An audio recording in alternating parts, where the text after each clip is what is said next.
Bismillahirrahmanirrahim. Assalamualaikum warahmatullahi wabarakatuh. Innal hamdalillah nahmaduhu wa nasta'inuhu wa nastahdihi wa nastaghfiruh wa na'udzu billahi min shururi anfusina wa sayyiati a'malina may yahdihillahu fala mudilla lahu wa may yudlil fala hadiya lahu. Ashhadu an la ilaha illallah wa ashhadu anna Muhammadan 'abduhu wa rasuluh. Allahumma salli wa sallim wa barik ala Muhammad wa ala alihi wa sahbihi ajma'in, amma ba'd. Tuan-tuan, puan-puan, muslimin, muslimat yang dirahmati Allah subhanahu wa ta'ala, setinggi-tinggi kesyukuran kita panjatkan kehadrat Allah Jalla wa ala yang mengizinkan kita bertemu kembali di sini. Berapa kali dah mula ni kuliah lepas Covid ni? Ini kali kedua. Ini kali kedua. Kali sekali, ini kali kedua kan? Hari pertama. Ni hari pertama buat. Baru buka. Saya pun kira ini hari pertama lah mula kuliah ni. Selepas hari yang terakhir dulu pun 14 bulan 3 di sini juga. Ya. Kan? Ya. Minggu tu lah start last kali sini, batalkan kuliah walaupun orang lain jalan juga. Dan hari ni kita mula balik di sini. Mengenangkan itu yang sanggup juga datang tu walaupun tahu jam teruk ni. Baik, tuan-tuan yang dirahmati Allah, dalam bicara kita 4 bulan lepas, 4 bulan Ya. kita bicarakan tentang hadiah. Banyak dalil hadis Nabi sallallahu alaihi wasallam tentang galakkan memberi dan menerima hadiah. Orang bagi, kita ambil. Yang tu. Tapi ceritanya bukan berhenti di situ saja.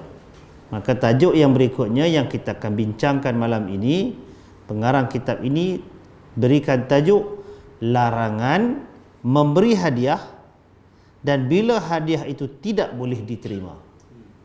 Maknanya ada situasi pengecualian daripada hukum asal. Hukum asal tadi digalakkan, beri itu pun digalakkan, terima pun digalakkan.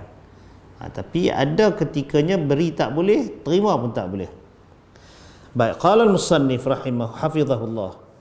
Nas-nas yang telah kami paparkan merupakan anjuran untuk memberi dan menerima hadiah.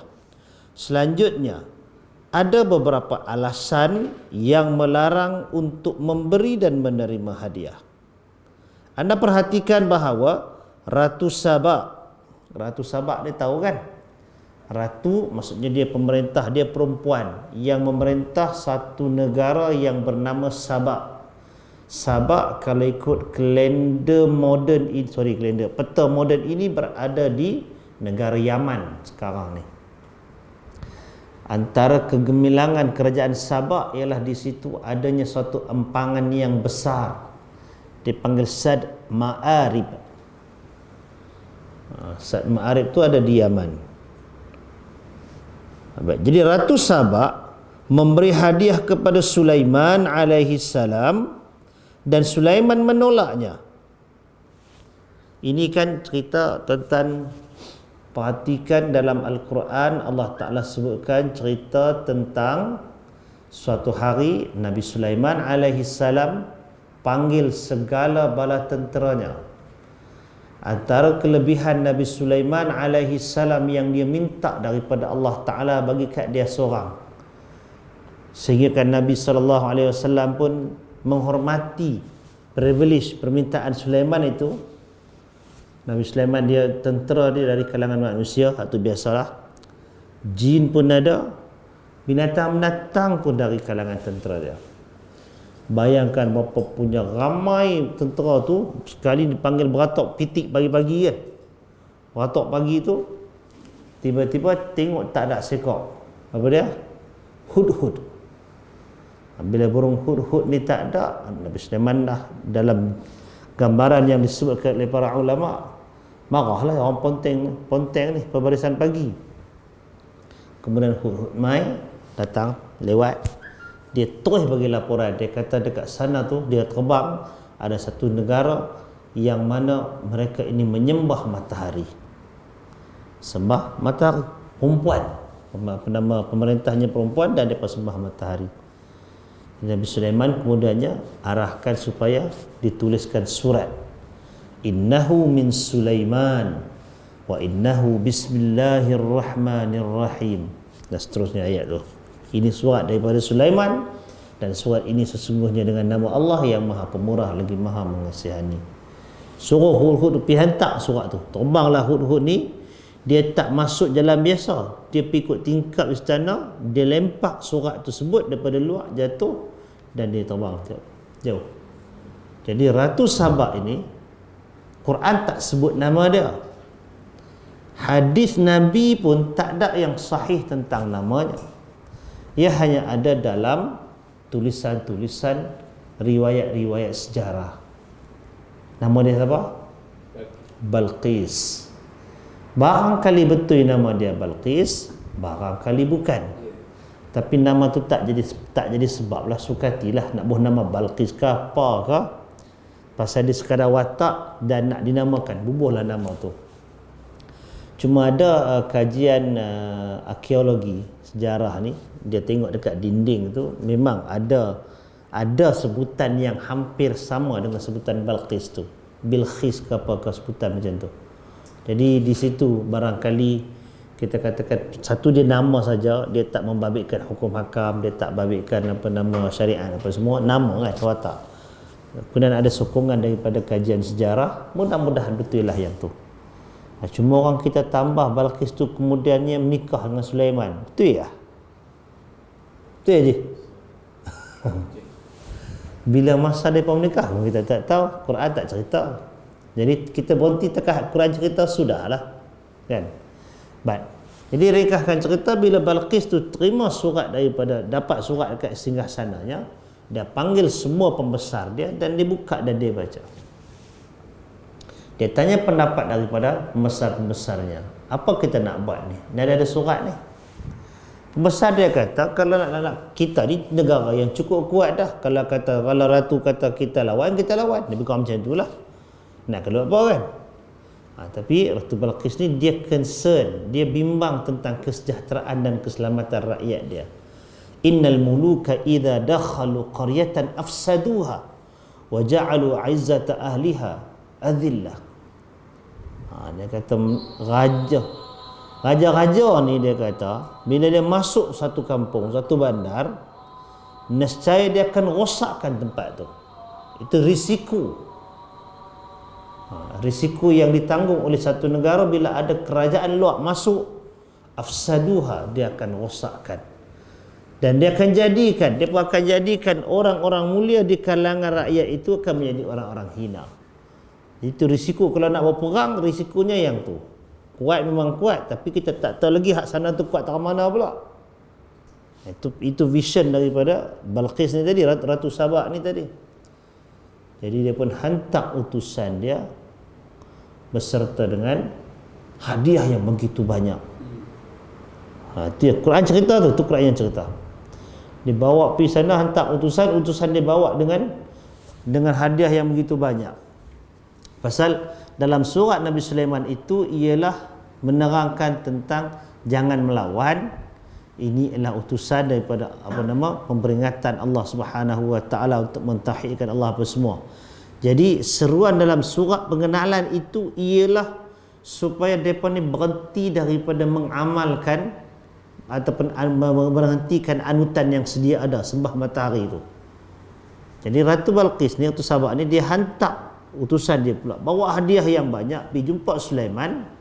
Di situ itu poin dalam cerita kita ni, iaitu Sulaiman alaihi salam, seperti mana yang pengarang kitab kita ni ceritakan, tolak, tak terima hadiah tersebut.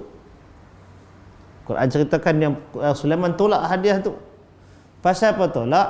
Pasal tujuan hadiah itu ialah untuk langkah berdamai dengan Sulaiman, dan supaya Sulaiman tak kacau apa yang sedia ada pada negara Sabak tu, menyembah berhala matahari apa semua tu, apa tak kacau. Bagi hadiah macam tu. Jadi di situ nilaiannya ia merupakan suatu sogokan supaya Sulaiman dapat terima benda tu. Sebagai gantinya, Sulaiman tidak pi sampaikan Islam kepada negara Sabak. Tak masuk Sabak untuk tukar agama mereka. Jadi itu yang Sulaiman tolak. Sulaiman tolak yang tu. Sulaiman kata, Allah Ta'ala, apa yang Allah Ta'ala bagi ke aku lagi banyak daripada apa yang hampa nak bagi hadiah ke aku. Itu yang lepas tu Nabi Sulaiman kata, suruh balik, jemput ratu Sabak tu mai kat kami.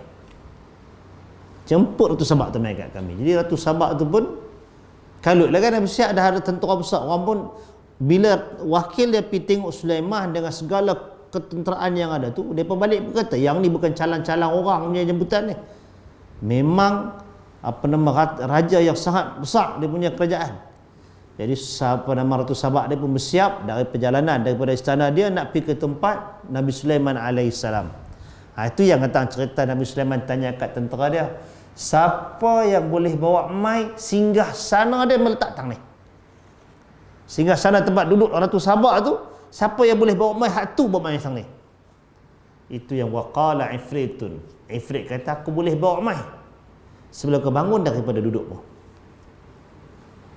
Maknanya Nabi Sulaiman tengah duduk, Ifrit kata sebelum bangkit kau dia bawa mai. Di mana dia akan pi hangkut apa nama singgah sana tu, letak depan mata.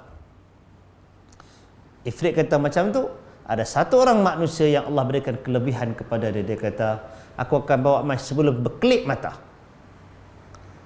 Ayat tu huraian tajuk tu jangan cerita hari ni, panjang dia punya huraian di kalangan ulama macam-macam angle dia kan. Bagaimana manusia ini kelebihan dia melebihi Ifrit. Jadi dia bawa singgasana Ratu Sabak tu, dia bawa letak dekat tempat Sulaiman tu. Yang Ratu Sabak dah pergi dah keluar daripada istana dah. Dia keluar daripada istana, jalan jauh lah perjalanan daripada ni. Dia punya singgasana tu dah kena kebas dah, pergi letak dekat tempat Sulaiman. Sampai dekat singgah apa nama istana Sulaiman, tempat perhentian Sulaiman tu, dia lalu dekat satu kawasan, lantainya dibuat daripada kaca yang jernih bagaikan air. Yang sampai dia terus angkat singsing kain dia tu, pasal tak basah kan. Bila dia angkat tu, Sulaiman kata tu kaca bukan air. Dia macam itulah, menyebabkan dia rasa malu. Maknanya pihak yang dia jumpa ni adalah satu raja yang besar dengan kemajuan, dengan teknologi, dengan apa semua, yang tak ada kat dia. Itu yang kemudian bila dia tahu dia dah termalu lah pasal benda yang dia sangkakan air tu rupanya bukan air, kaca.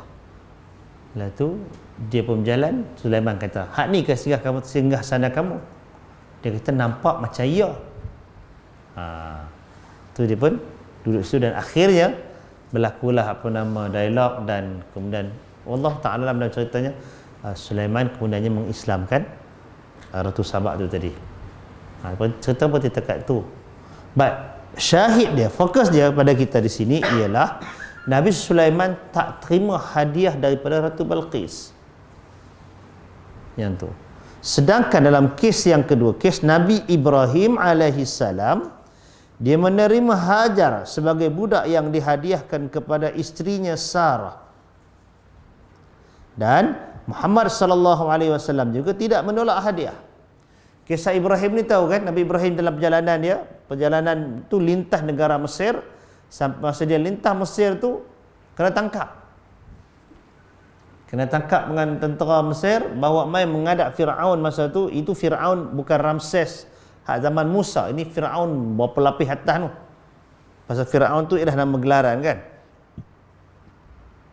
Bila tu Firaun dia rasa tertarik dengan Sarah, isteri kepada Ibrahim. Dia bebaskan yang lain, Sarah tinggal kat dia untuk jadi milik dia. Jadi Nabi Ibrahim tak cepat-cepat, dia tak cepat mengaku itu isteri dia, diam dia. Geraklah rombongan dia pergi meninggalkan apa nama Mesir, yang Sarah tu tinggal dengan Firaun. Dan setiap kali Firaun cuba mendekati, dia tak boleh. Dia tak boleh nak dekat dengan Sarah, sehingga dia tahu Sarah ini bukan calang-calang manusia. Ini adalah wanita yang besar, yang tinggi nilainya di sisi Allah Ta'ala dan dipelihara oleh kuasa yang hebat. So dia tak usik apalah Sarah ni, tak boleh buat apa. Tidaklah maknanya Sarah tu dicabul kehormatan sebagai, tak ada. Allah Ta'ala pelihara. Sampailah bila rombongan Nabi Ibrahim jalan balik mai, singgah balik, pertahan balik mai, ambil balik Sarah ni. Fir'aun pulang balik Sarah tu tak usik apa-apa, dan on top of that Fir'aun hadiahkan Hajar kepada Ibrahim, kepada Sarah lah. Jadi yang ni jadi budak kepada Sarah. Jadi dia punya khadam itu lebih kurang. Jadi baliklah depa. Lepas balik kemudiannya Hajar tu jadi isteri kepada Ibrahim. Yang tu cerita yang seterusnya. Baik, jadi perbandingan dia antara Sulaiman dan Ibrahim tadi, kenapa Sulaiman tolak, kenapa Ibrahim terima, dan kenapa dalam hadis-hadis yang kita baca sebelum ni Nabi Muhammad sallallahu alaihi wasallam terima hadiah. Ini yang ni menjadi sebahagian daripada alasan ataupun kita katakan hujah yang dibawa oleh pengarang kitab kita ni. Ada ketikanya yang hadiah tidak boleh diterima. Dia ambil daripada situlah. Walaupun kalau dari sudut perbahasan usul fiqh yang ni dia ada menggunakan kisah Sulaiman tu sebagai dalil, tak boleh. Kerana di kalangan ulama usul fiqh bukan sepakat benda ni. Meletakkan kisah Sulaiman, kisah Ibrahim itu di dalam tajuk apa? Syar'un man qablana.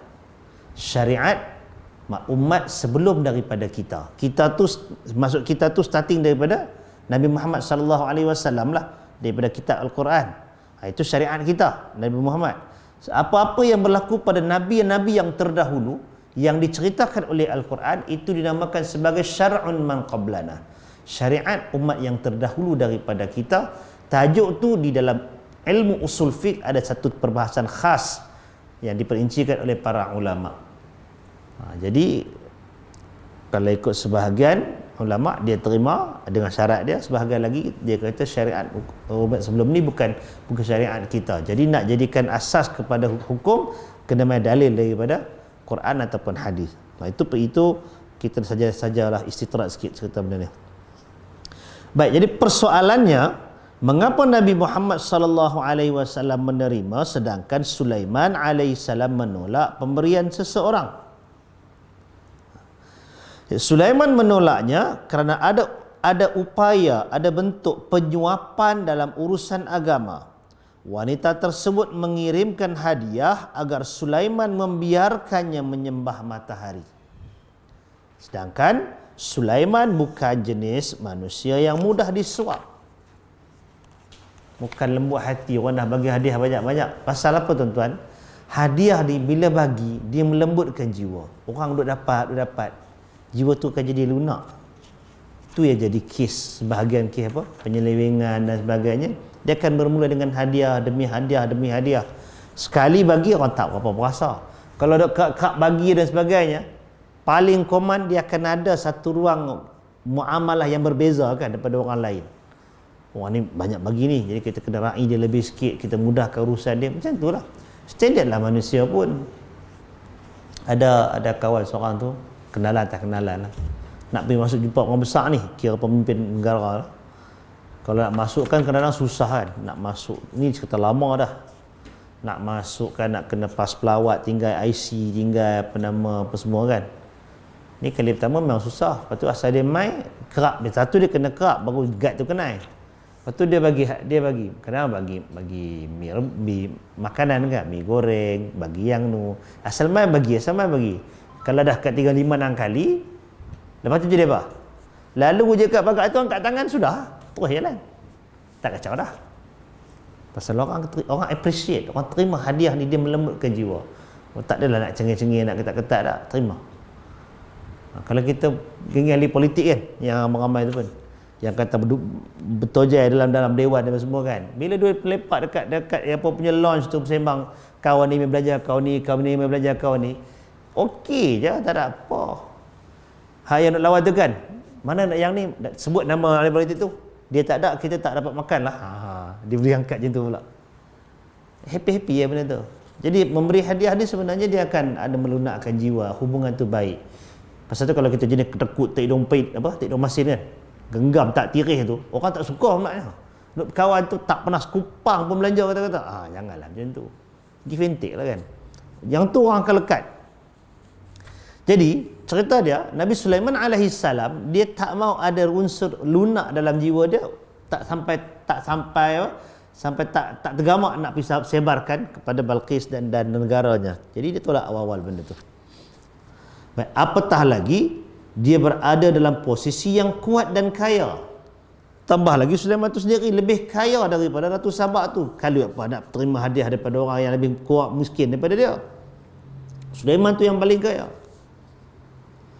Jadi Sulaiman menolaknya kerana ada unsur penyuapan dalam urusan agama.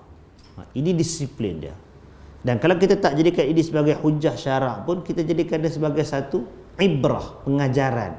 Bagaimana Allah Ta'ala ceritakan tajuk ni. Apalah penting cerita bagi hadiah Ratu Sabak bagi kat Nabi Sulaiman? Kalau sekadar penceritaan saja. Quran dia bukan datang sia-sia. Every single word yang ada dalam Quran itu mengandungi ibrah, mengandungi pengajaran, mengandungi hikmah, mengandungi syariat Allah Ta'ala. Jadi bila dipaparkan cerita yang seperti itu, ada episod dia, pada babak sikit yang tu, maka salah satu daripada pengajaran pentingnya ialah bila kita baca, oh ini pendirian yang sepatutnya.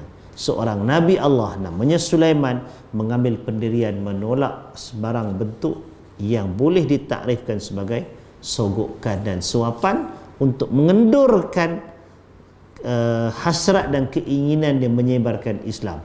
Itu dekat. Jadi bila kita tengok cerita tu, kita ambillah pengajaran kan macam tu.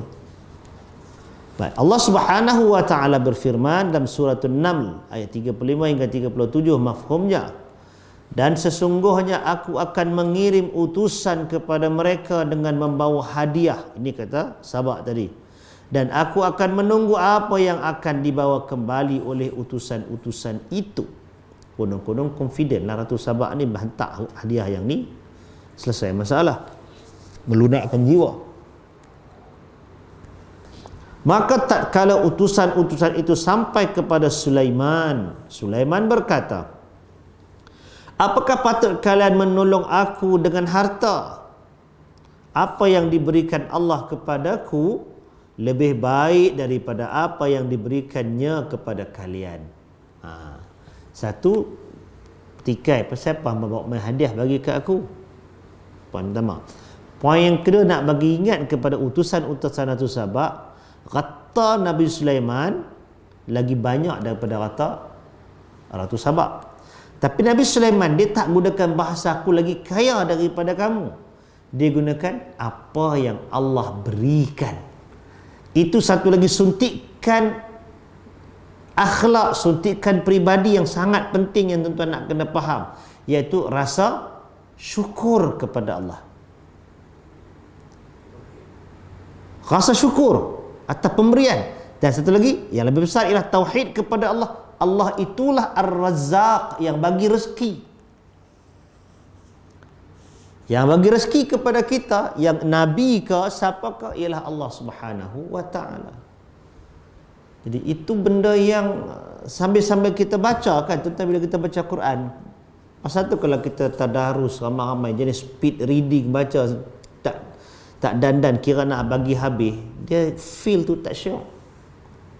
Tapi orang kata baca Quran kami bukan faham pun, tak, tukarlah style tu sikit, tambah baik dia. Baca ramai-ramai, kata PKP baru ni duduk di rumah kan, baca dengan anak isteri apa semua kan, baca. Kalau nak kata nak bagi habis, lambat lenguh lah kan. At least tengok hak mana yang rasa yang ni macam tajuk ni bagus, sampai berhenti tajuk tu, minta seorang baca terjemahan ayat tu, baca terjemahan. Ataupun buat 2 kali, siang tu baca saja, hak sesi yang kedua malam tu baca terjemahan pula, hak baca kita baca siang tadi. Oh, tak ada habis lah sebulan. Allah PKP lebih daripada sebulan, lajaklah, bukan tadarus di Ramadan saja, Syawal pun boleh tadarus kan. Lajaklah baca. Jadi next time ni kita nak dapat nikmat PKP ni susah kan. Betul ya? Nak tentu tak, kalau minta lagi pun tak nak mau. Kalau kata minta jadi lagi, rasa biar tak payah kot. Ada orang sampai bukan ada orang, ramai orang yang depression, mental kita kata, duduk rumah melengung macam tu, dengan kerja tak ada, duit tak ada, apa tak ada kan, pandang dinding, pandang keliling, saat-saat pergi dapur, patah balik, buka peti ais, saat-saat buka peti ais, makan. Dia akhirnya akan ada depression. Dan kajian memang yang ada kajian kan, keganasan rumah tangga meningkat masa PKP. Kita macam ni orang beriman belakang ni happy tak ada apa kan. Bertambahlah sayangnya duduk di rumah. Benda tak ada rumah kalau sebelum ni duduk berselisih tak jumpa. Ada sebagian orang dia tak boleh. Dia duduk rumah dia tengok muka jadi cemih. Dia mulalah macam-macam marah. Akhirnya berlaku keranasan rumah tangga antara yang meningkat sepanjang PKP. Kita rasa macam happy tak ada apa kan. Tambah kalau jadi kegiatan kerjaan nak gaji masuk lega. Yang tak ada gaji tu memang kesian lah. Masa tempoh tu terlibat dengan NGO, 2-3 NGO bagi bantuan sampai ke Sabah tu. Orang belah-belah celah bukit tu, depa tu pekerja kontrak kebun kan, bertempat tak boleh buat kerja. Gaji daily basis, harian. Jadi bila stop tu memang stop apa pun tak ada. Bila bagi bantuan, kerajaan bagi bantuan sampai, tapi tak sampai kat depa pasal depa jenis tak ada IC. Geng asal Filipina mai tak ada IC tu. Oh nayang sungguh kat depa. Tu yang melayan WhatsApp tu daripada lepas sahur sampai lepas tarawih duk layan saat-saat minta bantuan. Dan kita boleh bagi pun sekadar kita berkata okey yang ni nak minta dia kawasan mana, bagi nama, okay, kita hantar pergi kat orang lain belah sana. Depa nulah tolong. Kita cuma boleh tolong sampai je, nak main terbang hantar pun tak boleh. Dan di samping nak kena elak juga scammer ke jenis-jenis bohong tu kan, pasal duit terhad, orang di orang. Jadi kalau kita bagi main lempak macam tu je, naya juga kan. Baik, jadi tuan-tuan yang dirahmati Allah Subhanahu Wa Taala, cerita dia bila kita ada nikmat kelapangan masa macam tu, buka Quran, baca. Jadi bila Nabi Sulaiman kata harta yang Allah Ta'ala bagi kat aku lagi banyak daripada yang kamu dapat. Itulah Allah sebagai Ar-Razzaq, Allah sebagai Al-Wahhab, Allah sebagai, kita katakan Ar-Rahman Ar-Rahim. Di situlah belakang bila kita baca besar nikmat Allah Ta'ala bagi. Bila kita tengok kat orang lain kan, nikmat orang tu dengan nikmat kita banding. Allah bagi kat kita dia kadang lebih daripada orang lain. Kalau kita tengok kat orang, kita rasa macam dia senang, tapi kita tengok kat sebahagian orang yang lain, susah hidup dah. Kita jenis hari-hari sebulan sekali dengan kereta besar-besar macam tu kan, relax sekali, tiba-tiba main tak ada pendapatan, bingung terus. Orang lain yang memang daripada awal tu langsung tak cukup makan. Kerana bila kita tak kenang macam itu, kita rasa macam tension kan, kita mula nak menyalahkan orang lain. Sedangkan itu ujian daripada Allah Subhanahu Wa Taala. Ramai orang boleh survive di time PKP ni. Nak cerita tuan-tuan belum tahu sebenarnya. Ada orang yang memang daripada awal tu dia susah. Di sekolah tu ada anak murid macam tu. Selalu cikgu-cikgu bagi bantuan kat dia. Tapi nak jadi rezeki, di saat berlakunya PKP ni, orang lain yang kerja tiba roti canai apa semua tak ada kerja. Mak ayah dia yang selama ni susah dapat kerja pergi hantar makan. Food macam jenis food bandar, grab food kan. Tapi dalam skop tempat tu lah. Sebab elok je. Cikgu-cikgu nak bagi bantuan pun dia tahan. Tak mau cikgu. Kami ada cukup makan, pergi hantar kat orang lain. Yang penting ada usaha fikir macam mana nak tampung kehidupan. Bukan suruh nak jadi kaya-kaya tentu tu susah lah kan. Yang tu. Kemudian ada sikit lagi baru ni nak cerita kat tuan-tuan, isu kemiskinan bandar yang sangat teruk. Ada di peringkat kementerian yang itu bincang, maknanya kita kena ajak orang yang duduk pekan, yang miskin ni, yang tak ada apa ni. Yalah, tapi bukan semualah boleh kan. Mana-mana yang ada kampung, ada tanah untuk diusahakan, baliklah duduk di kampung. Orang PKP di bandar makan memang tak langsung, memang tak ada makan sungguh. Tapi kalau di kampung tu, hak mana yang ada bercucuk tanam, lepaslah juga kan. Habuan sehari-hari tak dapat makan nasi pun, ubi kot ada ubi, tak ada melaut ayam pun, dan mancing ikan sepat, ikan puyuh tu dapat 2-3 ekor, bolehlah makan. Ini bukan cerita untuk bermewah, tapi cerita untuk survive. Miskin bandar dalam negara ini sebenarnya sangat teruk. Betul yang tuan-tuan IQ duduk bagi bantuan di tengah-tengah tempat tu kan, memang sangat perlu. Kalau nak dibandingkan dengan kampung, ialah kampung, cara kampung lah memang susah. Kita pun tak boleh banding kata kaya, tapi kadang-kadang tu dia penuh makan ada lagi, jangan tak suruh apa kan. Tapi kalau yang di bandar tu dengan himpitan hidup, bila makan tak ada, duit pun tak ada, maka jenayah akan meningkat. Dia akan jadi macam tu. Bukan kata orang Melayu je, orang bangsa lain pun sama. Baik, tuan-tuan yang dirahmati Allah, kembali kita pada ayat surah 6 tadi. Sulaiman berkata, tetapi kalian merasa bangga dengan hadiah kalian, kembalilah kepada mereka. Sungguh kami akan mendatangi mereka dengan bala tentera yang mereka tidak kuasa melawannya, dan pasti kami akan mengusir mereka dari negara itu, yakni Sabak, dengan terhina, dan mereka menjadi tawanan-tawanan yang hina. Ada ketegasan pada perkataan Sulaiman alaihissalam. Tolak, sebab tolakan itu kerana hadiah itu berbentuk suapan, dan bagi warning juga, jangan halang untuk membebaskan dan mengeluarkan penduduk Sabak daripada menjadi hamba kepada berhala dan matahari Tuhan selain daripada Allah, nak dikeluarkan untuk menjadi hamba hanya kepada Allah Azza wa Jalla. Baik, itu cerita, itu poin cerita dia. Qala al-musannif, jika hadiah bertujuan sebagai penyuapan untuk menyamarkan kebenaran dan membela kebatilan, maka ketika itu hadiah tidak boleh diterima. Begitu pula jika hadiah ditujukan untuk para penguasa agar mereka memberikan sesuatu yang bukan hak anda, maka haram hukumnya memberi hadiah dan menerimanya. Oh, yang ni cukup jaga. Yang ni yang kadang-kadang dia ada grey area, ruang-ruang samar. Hadiah boleh terima ke tak boleh terima?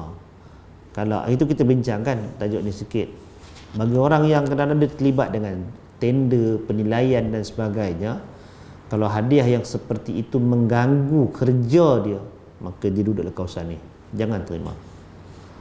Tapi kalau orang tak bagi hadiah kat dia dan tak ada apa-apa kepentingan pun, dia tak terlibat dengan tender, tak terlibat dengan mempengaruhi keputusan, dia tak ada apa-apa nak bagi. Mana itu tak ada sebarang bentuk ancaman, maka yang tu boleh terima lah. Kan?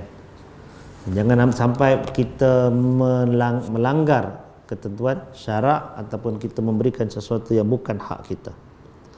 Dalam kes seperti ini, Nabi SAW menggunakan kata larangan yang keras dari Abi Humaid As-Sa'idi radhiyallahu anhu.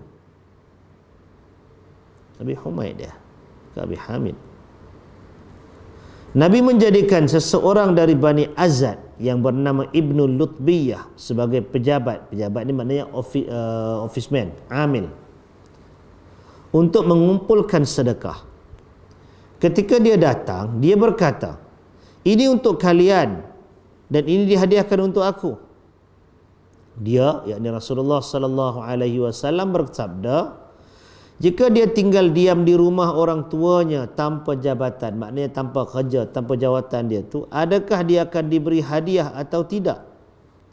Demi zat yang jiwaku berada dalam genggamannya, setiap orang yang mengambil sesuatu, pasti dia akan memikul sesuatu itu pada hari kiamat. Jika sesuatu itu adalah unta, maka unta itu akan bersuara. Jika sesuatu itu sapi, ini kerbau, maka sapi itu akan melenguh. Jika sesuatu itu adalah kambing, maka kambing itu akan mengembek. Kemudian Rasulullah sallallahu alaihi wasallam mengangkat tangannya sampai kami melihat rambut ketiaknya. Ya Allah, aku telah menyampaikan. Ya Allah, aku telah menyampaikan. Diucapkan sebanyak 3 kali. Hadis riwayat Al-Bukhari dan Muslim. Jadi Nabi SAW dalam hadis ini tegur Ibnu Lutbiyah. Ini Nabi kata, hang dapat hadiah tu pasal jawatan tu. Jadi Nabi nak bagi tahu bahawasanya jenis-jenis yang begitu, yang ada kita istilahkan conflict of interest, kan, macam tu, maka sepatutnya dia tak mengambil. Kalau dia ambil, dibimbangi, hadiah itu akan menjadi beban kepada dia di hari akhirat nanti. Baik, seterusnya Al-Imam Al-Bukhari meriwayatkan dari Umar bin Abdul Aziz rahimahullah, kanatil hadiyatu fi zamani Rasulillah sallallahu alaihi wasallam hadiyatun wal yawma rishwatun. Al-Imam Al-Bukhari menukilkan perkataan daripada Umar bin Abdul Aziz. Dia kata hadiah tu pada zaman Rasulullah ia adalah hadiah, sedangkan pada zaman sekarang dia adalah rasuah. Itu apa nama, kita katakan ingatan daripada Umar bin Abdul Aziz.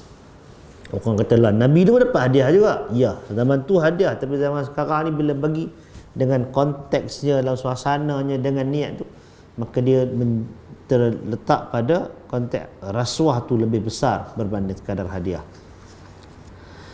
Diriwayatkan oleh Abdul Razzaq di dalam Al-Musannaf dan dari Ibn Mas'ud radhiyallahu anhu, katanya penghasilan yang haram as-suht adalah suapan melawan agama. Sufyan berkata, maksudnya adalah hukum agama. As-suht, penghasilan yang haram. Bila dikatakan sebagai as-suht tu maknanya kita buat sesuatu yang melawan tuntutan agama. Seterusnya, Abu Dawud rahimahullah meriwayatkan dari Abdullah bin Amr, la'ana Rasulullah sallallahu alaihi wasallam ar-rashi wal murtashi. Rasulullah sallallahu alaihi wasallam melaknat orang yang rashi, penyuap, orang yang bagi rasuah, dan orang yang al-murtashi, yang menerima suapan ataupun rasuah. Allah Ta'ala laknat. Jadi benda ni sebenarnya sangat menakutkan kita, tuan-tuan. Apa benda urusan kita ni, orang bagi tu jangan sampai duduk dalam konteks rasuah. Maknanya jangan ada udang di sebalik batu. Bagi hadiah tu, ada orang dia bagi hadiah untuk hubung baik, nak bina hubungan yang baik kan. Repo dia bina hubungan baik, saat jumpa dia bagi makan. Tak apa, kalau sekadar itu untuk hubungan baik.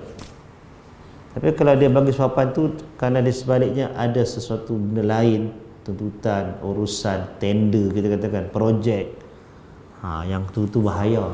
Kita bimbang dia termasuk dalam rasuah, dan rasuah ini dilaknat oleh Rasul sallallahu alaihi wasallam. Baik, seterusnya, demikian juga halnya hadiah dari barang. Okey, itu satu tajuk tadi ya. Tajuk rasuah tadi. Barang yang berikutnya, larangan yang berikutnya ialah demikian juga halnya hadiah dari barang curian atau barang haram tidak boleh diterima, kerana termasuk memakan barang haram dan membantu berbuat dosa dan permusuhan. Ini satu clause yang tuan-tuan kita kena bincang benda ni. Pasal ada benda yang dia haram kepada seseorang tapi halal, macam kisah Nabi tu kan, bila orang bagi sedekah kat Barirah terima, dan Nabi minta share makan dengan Barirah, sedangkan Nabi tak boleh terima sedekah. Yang kita bincangkan hari itu kan. Jadi dalam bab itu satu bab yang sesuatu yang asalnya haram untuk Nabi direct, tapi kalau bagi kat orang, kerana orang tu ubah dia bagi kat Nabi dalam bentuk status yang lain, dia jadi halal. Sedekah haram kat Nabi, tapi sedekah kat Barirah, khadam kepada Aisyah, halal. Daripada Barirah bagi kat Nabi, itu sharing, hadiah tak apa, walaupun asal tu kalau konangan haram. Tapi yang ini benda tu memang benda peras ugut, benda haram, benda curian, benda apa semua yang kita tahu benda tu haram, tiba-tiba memang bagi kat kita. Yang ini juga ada larangan atas, kita katakan tajuknya ialah melarang daripada bertolong-tolongan dalam perkara dosa dan permusuhan, yang mana Allah Subhanahu wa taala larang, wala ta'awanu 'alal itsmi wal 'udwan. Jangan kamu bertolong-tolongan dalam perkara dosa dan permusuhan. Maksudnya jangan kita galakkan orang untuk terima, terima ustaz okey je terima yang ni, jangan, bahaya. Baik, Imam Ahmad meriwayatkan bahawa Al-Mughirah bin Syu'bah berteman dengan sekelompok orang musyrik, geng, kawan kan. Dia mendapatkan kesalahan pada mereka, mana dia pergi itu dapat orang tu buat salah, sehingga dia memerangi mereka dan mengambil hartanya. Kemudian Al-Mughirah memberi harta itu kepada Rasulullah sallallahu alaihi wasallam, baginda menolaknya. Baik, jika hadiah diberikan untuk mendapatkan keuntungan lebih besar, dan jika tidak didapatkan akan melahirkan penyesalan, maka hadiah tersebut tidak boleh diterima. Ini kategori yang ketiga. Yang berikutnya, yang ketiga, iaitu kalau hadiah tu untuk dapatkan benda sesuatu yang berganda. Kalau tak dapat ke, menyesal aku bagi tak dapat, bagi saja, tak ada timbal balik. Ni macam orang toki-toki projek apa semua kan, bagi kepada orang-orang tertentu ni, bagi supaya nanti dia dapat satu projek yang lagi besar. Tiba-tiba tak dapat apa. Oh, macam ni dia kata baik tak payah bagi. Yang jenis macam tu bahaya. Kita bimbang, itu masuk di dalam hadiah yang dilarang. Baik, Allah Subhanahu wa taala berfirman, riba yang kalian berikan agar berkembang, yakni menguntungkan kalian dalam harta orang lain, maka dia tidak berkembang di sisi Allah Ta'ala. Bentuk yang macam tu kita rasa kita melaburkan labur. Kita bagi duit kat kawan ni supaya nanti kita akan dapat perpulangan yang lebih besar dalam bentuk yang tidak berhak, maka benda tu di sisi Allah Ta'ala dia tak berkembang, tak dapat, maknanya tidak diberkati. Ini sama dengan orang yang memberi hadiah dengan harapan mendapatkan keuntungan berlipat dari orang yang diberi hadiah. Yang ni tuan-tuan fahamlah kan. Baik, jika orang yang memberi hadiah menganggap hadiahnya itu sebagai hutang anda kepadanya dan anda tidak mau menanggungnya, maka jangan menerima hadiah seperti itu. Tolaklah hadiah itu dengan sopan agar tidak melukai orang yang memberi. Ada juga passion orang macam tu.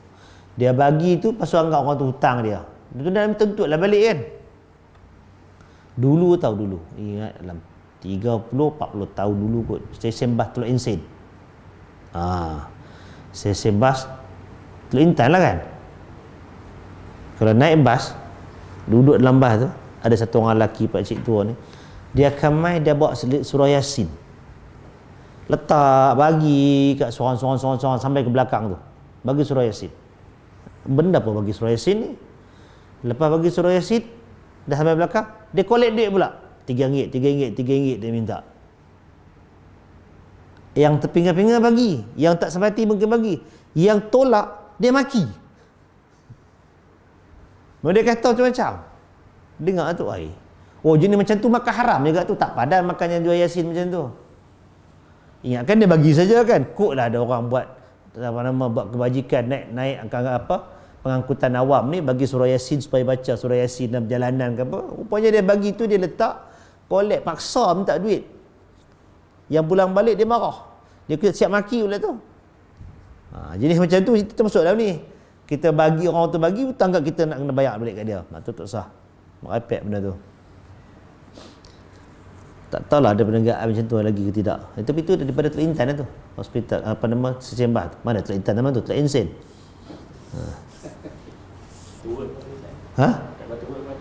Panggil betul tak?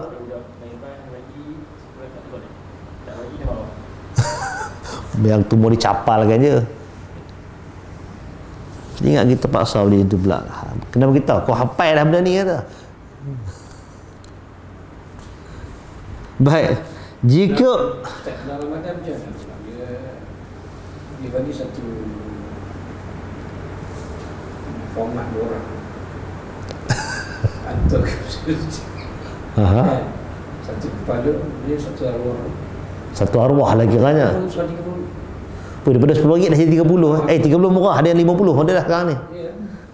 Tu kalau tak bayar tak adalah bacakan doa arwah tu. Tak ada tahlil dah. Kalau dia kena rasuah juga lah waktu.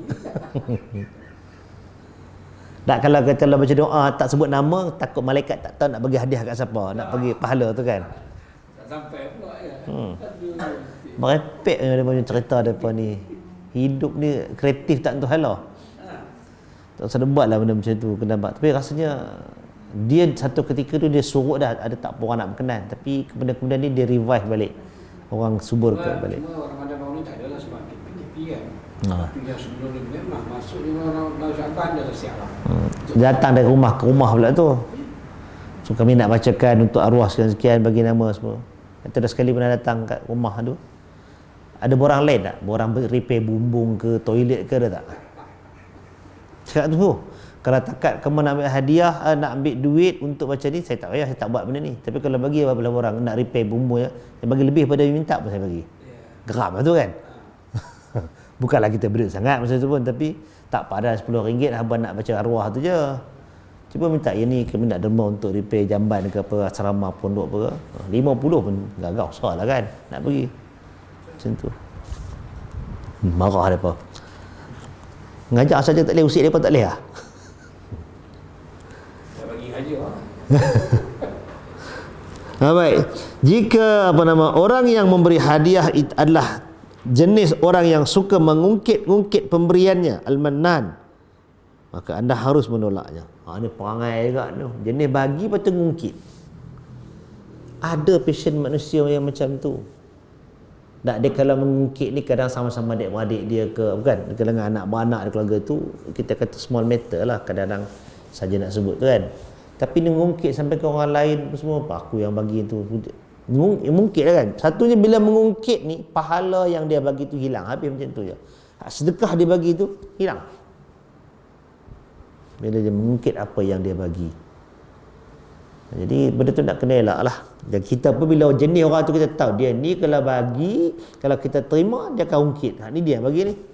Terus ambil cara lain. Dia sebut dia jaja kat orang lain. Dia dulu aku yang bagi. Dia dapat tempat tu aku yang recommend kan. Dia dapat itu aku yang bisik kat kawan ni. Jenis macam tu. Terus selalu jangan lintas depan pintu rumah dia macam kita katakan. Jangan ambil ruang tu. Susah. Dia akan panjang cerita. Kalau kita pun sama juga, jangan kita jadi jenis manusia dah bagi kat orang kita mengungkit kan. Minta Allah Ta'ala lindung kita daripada perangai macam tu. Baik, anda tidak dibenarkan memberi hadiah kepada orang bodoh yang akan menggunakan pemberian itu untuk maksiat kepada Allah. Golongan safih. Ada orang yang kita, kalau kita bagi kat dia, kita tahu duit yang dia ada tu dia akan buat kerja tak tuhala. Allah Ta'ala sebut wala tu'tus sufaha'a amwalakum. Jangan bagi kepada orang-orang bodoh. Maknanya jenis tidak berbelanja ni, jenis yang boleh membahayakan. Jangan bagi rata kat dia, jangan bagi duit. Kalau kita nak bantu dia, bantu dalam sesuatu yang dia tidak berpeluang menggunakan pemberian kita tu untuk buat sesuatu yang memudaratkan. Kan jenis budak-budak yang bukanlah orang tua ke apa, yang dia tak ada fikir panjang kan. Jenis orang panggil apa, bodoh-bodoh halang macam tu kan. Kalau kita bagi duit ni, sekali dia orang tipu dia ke, dia pergi kat main tikam-tikam kat kedai runcit ke apa ke, buat benda yang tu.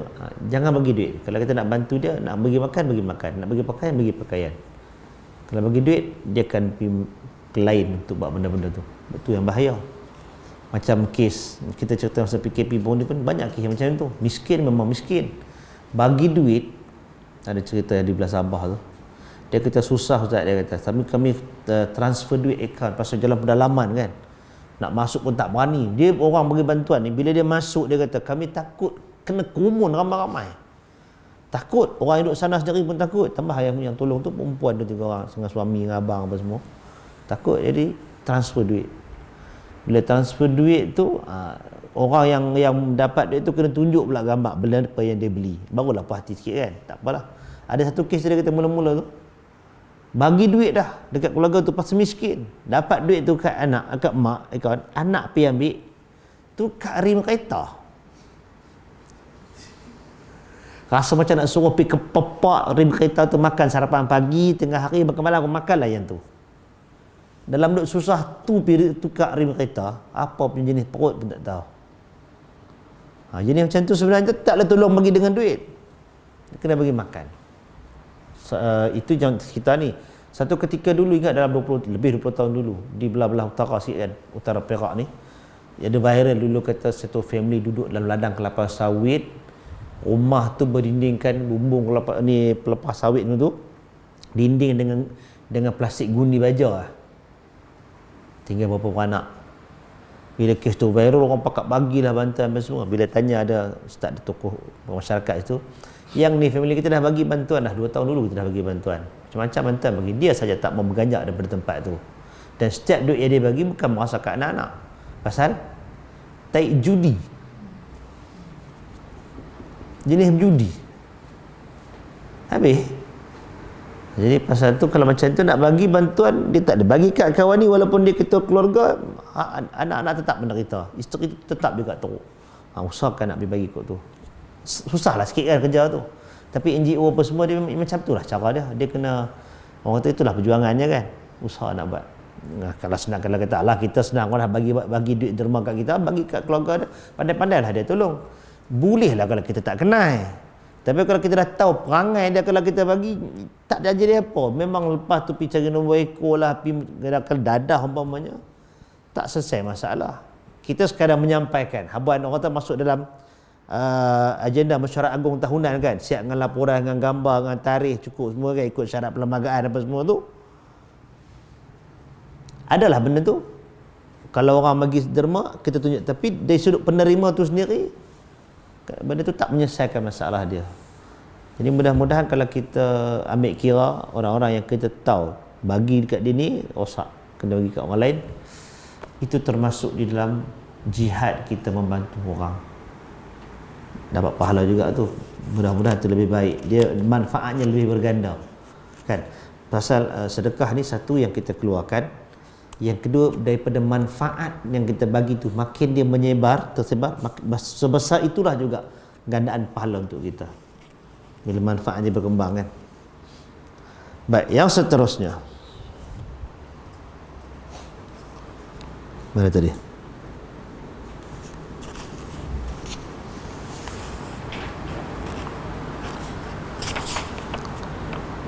Allah Subhanahu wa taala berfirman, sesungguhnya Allah tidak menyukai kerosakan. Al-Baqarah 205. Jangan kalian serahkan harta kepada orang-orang yang belum sempurna akalnya, yang Allah menjadikan kalian sebagai penanggung jawabnya.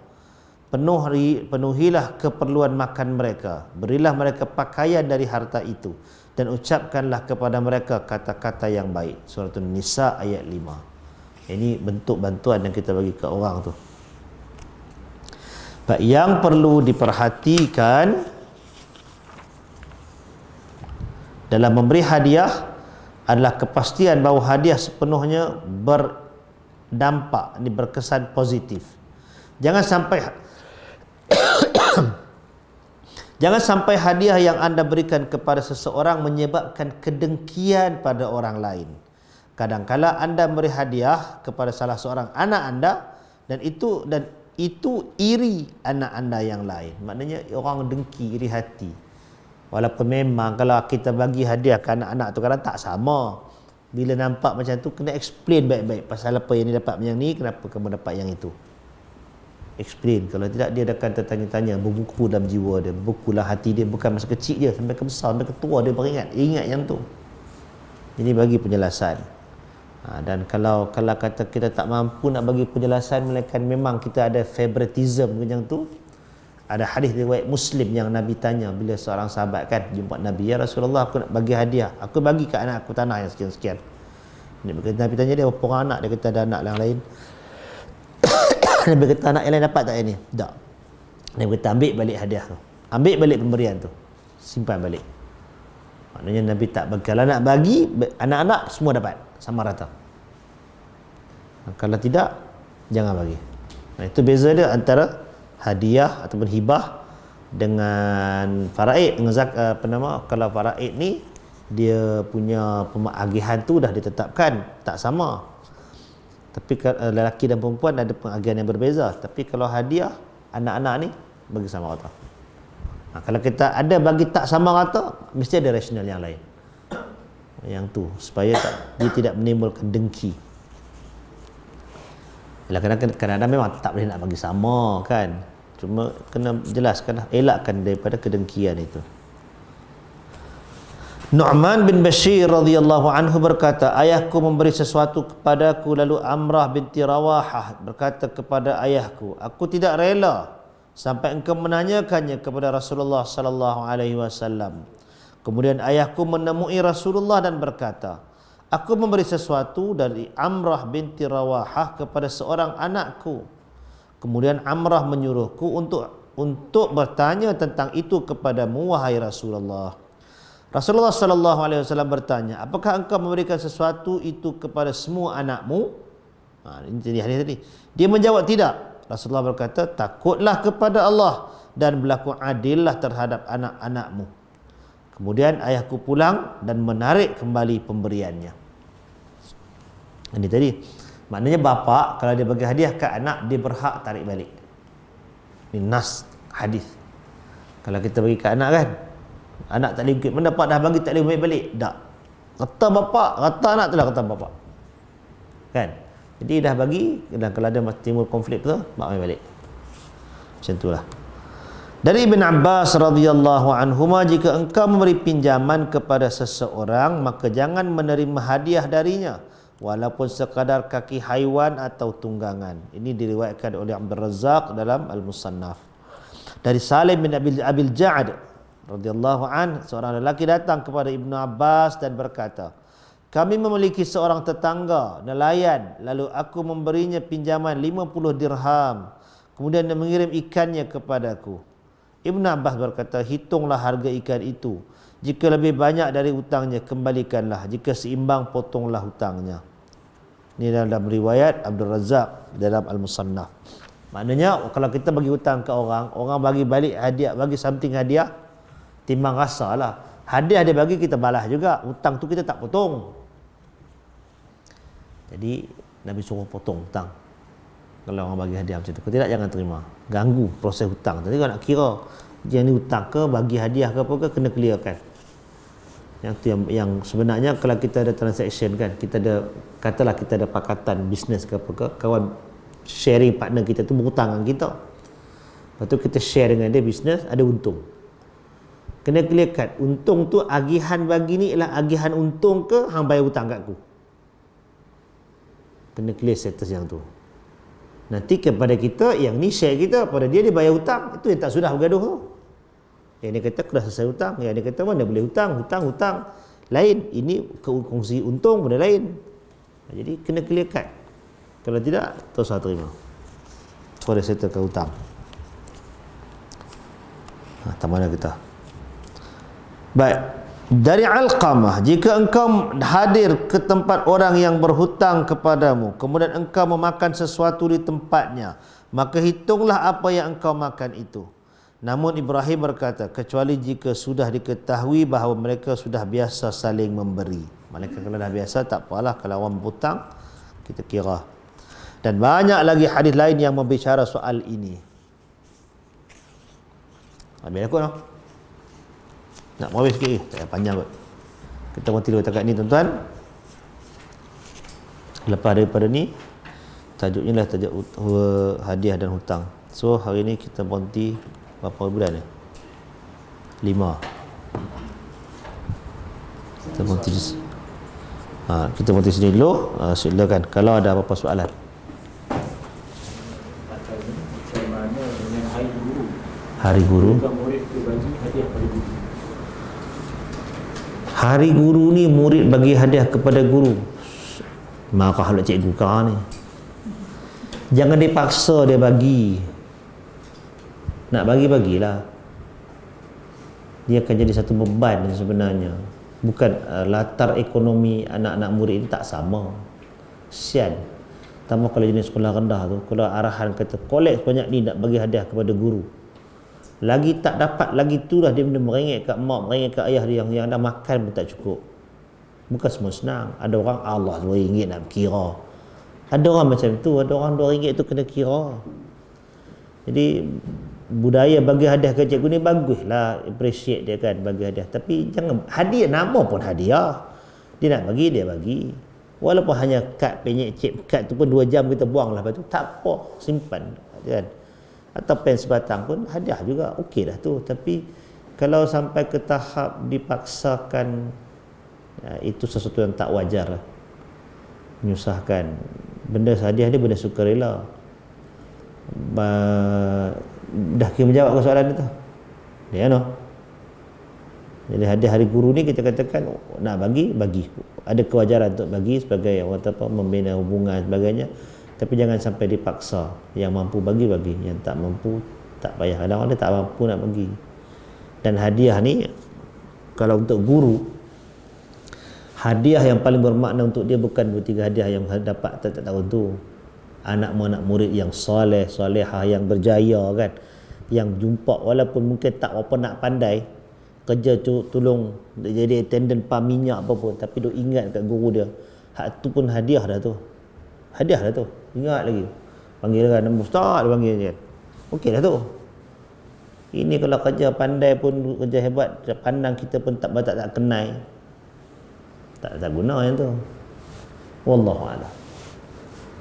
Lagi soalan. Macam bantuan NGO masa musim PKP ni, apa hukum jual makanan tu balik?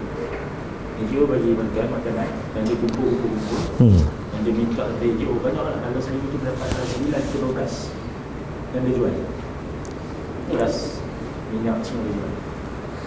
Wallahu a'lam. Dia sebenarnya benda tu nak kata boleh dengan nak kata tak boleh tu dia bergantung pada siapa orang tu. Kalau dia orang yang memang berhak terima bantuan dan kita bagi bantuan, cuma asyik beras je dapat, benda lain nak pakai juga. Larang nak pakai beras tu je kan. Tak kena ambil kira. Kalau ada orang yang macam itu kan, dia keperluannya ada anak dia nak membesar, nak barangkali nak kena minum susu formula, jenis allergic apa semua tu satu pasal. Kadang nak kena pakai kelampin, pakai buang apa semua, tapi yang dapat bantuan beras. Bertimbun-timbun beras. Kalau kata kami beras dah banyak tak payahlah. Sayang tu. Beras ni pula kalau bagi 10 kilo dengan duduk 9 orang satu rumah, apa lama tahannya? Nak kena ambil kira juga kan. Nak kita ni sebagai NGO, kita kira benda tu pasal bendanya sikit. Jadi kita kena agihkan kepada orang yang perlu dan yang lebih perlu. Tapi bagi orang yang terima tu pula, kita kena faham juga satu, ialah kalau yang jenis tamak tu satu pasal lah. Yang keduanya ialah dia pun tahu beras ni sekali hadap dah 9 orang makan di rumah. PKP kan jadi kalau tak keluar melonggok sekali macam tu kan, seminggu habis. Dan kita kan nak kena minta pula, dah ada orang bagi ambil. Itu satu. Kemudiannya ialah dah bersusun beras 5 rampik ni, benda lain nak perlu juga. Dia jual dari sudut NGO. Bila kita dah bagi kat dia, itu hak dia. Dia nak jual ke, dia nak bagi kat orang lain ke, itu dah jadi hak dia. Mudah-mudahan Allah Ta'ala terimalah benda tu. Untuk kita bagi selesai. Tapi untuk dia pula, kalau dia jual itu memang untuk keperluan dia yang lain, mudah-mudahan Allah Ta'ala redha lah benda tu. Yang tak boleh ni ialah jenis dia tak berhak. Berhak dia takat sekampit tu, 2 kampit tu, tahanlah untuk perlu waktu. Dan dia pergi buatlah kata tak terima lagi untuk supaya dia dapat, dan akibat daripada yang tu ada jiran tetangga dia ke orang lain yang sama teruk dengan dia tak dapat pasal dia dah balas dulu. Yang tu tak boleh. Dia punya point dia ialah jangan sampai mengambil hak orang lain. Kalau dia betul kata Allah, NGO tu bukan duit dia, dia nak bagi. Memang bukan duit dia, tapi orang bagi itu supaya dia agihkan, dan kita nak tolong semaksimum mungkin, ringankan beban. Bantuan daripada NGO pada orang yang susah pun ni, dia tidak akan mengayakan, mengarut sampai kata boleh kaya, tak ada, dia tak akan kaya. Tapi nak meringankan sikit je beban tu. Betul tak? Alah, kalau tentang kita bagi apa? Telur sepapan, minyak masak sekampit, gula sekilo, beras 5 kilo. Berapa hari yang hidup boleh pakai ni pun? Tambah PKP semua duduk di rumah kan. Selesai saja tu. Tu yang bila kawan-kawan kata kita nak bagi bau senarai, kicap dengan sos tu tak nak bagilah kata. Yang tu bukan keperluan, bagi dia boleh makan sudah. Orang kata tak apa. Duit tak banyak, kalau kita memang duit banyak, bagilah kelengkapan rumah pun, kena heran apa kan. Macam tu je lah. Jadi mudah-mudahan semua yang usaha tu dapat pahala lah Allah Ta'ala bagi kan. Ada yang dia bagi banyak, ada yang bagi sikit, ada yang tak ada bagi duit, dia bagi idea. Ada orang tak boleh bagi idea, tapi dia tahu tempat mana susah, dia salurkan begitu. InsyaAllah. Di kalangan masyarakat kita ni, je dulu dia tak kuasa anak yatim dah ni. Takatnya saya nak lihat sendiri di macam itu. Ramai orang bagi ke anak yatim, susah dengan anak yatim dan anak miskin. Dia bagi benda tu lah, beras, gula, tepung, susu, minyak. Sampai dah tinggi ni kan, dah tinggi dah suruh sampai nak sini lah. Beras sudahnya rosak dan bubuk je. Tikul lah. Dia kata jual semua. Itu sebenarnya betul. Gula, minyak tu, gula mandi minyak tu. Punya banyak minyak. Sampai aspirati balik kan. Saya tak bila orang hantar, saya minta maaf cakap boleh ke? Kalau saya boleh cakap, saya cakap tak boleh, tak apa. Saya cakapnya akan menyinggung perasaan pun minta maaf. Sekiranya nak bagi, tanya dulu kan di pihak pencegahan. Dia apa perluan yang saya suruh? Kipas pun tak ada. Kawan tu sepanjang surau dia, kipas tak ada panas. Malah tempat letak baju dia dalam lemari pun tak ada. Sangat uzur. Itu patut lagi. Bukan tak pelik, bukan tak perlu berat tu. Tapi tu ada lambat-lambat. Ada satu yang berlambat-lambat, yang keduanya yang ada expiry date. Yang tu tak bagus. Kalau di belah Aceh, banyak tempat juga lah, bukan satu dua tempat, banyak tempat. Kalau orang yang bagi, dia satu-satu sedekah tu pasal ini yang banyak bagi jenis makan, barang makan yang tak mau berganjak ni pasal dia bayar fidyah. Fidyah memang dia bagi makan, dia kata. Jadi takkan nak bagi duit. Tu yang gagah juga. Fidyah ataupun kadang yang setengahnya pegang kaul zakat kena bagi dengan barang makan kan. Kita kena raih lah juga yang tu. Cumanya kalau yang belah Aceh tu dia tak bagi beras, pasal beras dia rosak. Dia bagi bentuk padi. Belum proses lagi. Yang tu kita mana nak buat macam tu kan. Tengok dekat kepuk tu, memang kepuk padi je. Padi tak rosak. Kalau beras dah proses apa semua dia ada rosak. Jadi itu antara kelainan yang ada di tempat-tempat macam tu. Jadi bab makan settle macam tu. Saya tengok China lagi baik, lagi relevan daripada orang kita. Sebab China fikir dia lain. Orang ni fikir nak nyampak semua kan. Asal boleh makan je. China dia pergi ke tak jauh Pasir Putih tu. Sebelah Balai Kuning ada orang Cina masjid. Dia datang orang ni bawah ni. Tu kipas. Bahkan dia betul orang lain. Dia penyembang ni dah ada satu trend, satu sikap yang sangat bagus pada saya. Kita buat contoh lah. Kamu bagi benda basah, mana ikan sayur dia bagi. Kamu bagi benda kering, dia dah siap. Benda lain keperluan rumah, api, air, duit. Dan lain-lain keperluan dia perlu ada. Bil elektrik apa semua. Termasuk benda-benda yang perlu. Sekarang dia kata dia sembik, dia ambil gambar yang tu. Tiba-tiba beneficial daripada Prabu Antarctica. Itu kita tak. Dan fikiran ni tak ada dengan orang Melayu. Yang ada asyik, kita dah bagi bising pula. Mungkin. Jadi saya rasa wajar juga orang yang Ustaz kata ni. Kita fikirlah kena bagi tu keperluan sebenarnya apa. Benda tu betul memang. Tapi kalau orang dah sedia ada dia bagi, ambil je lah. Tapi itulah kena ada clause tadi. Kalau kita boleh jual. Ya, saya suruh jual. Kita fleksibel kan benda tu. Kan? Kalau kata apa hukumnya, kadang macam tu lah tadi. Dah belum benda nak buat, jual lah. Benda-benda lain kan. Wallahu'alam. Ada ni? Bagaimana? Qulu qali hadha wa astaghfirullahal azim li wa lakum. Assalamualaikum warahmatullahi wabarakatuh.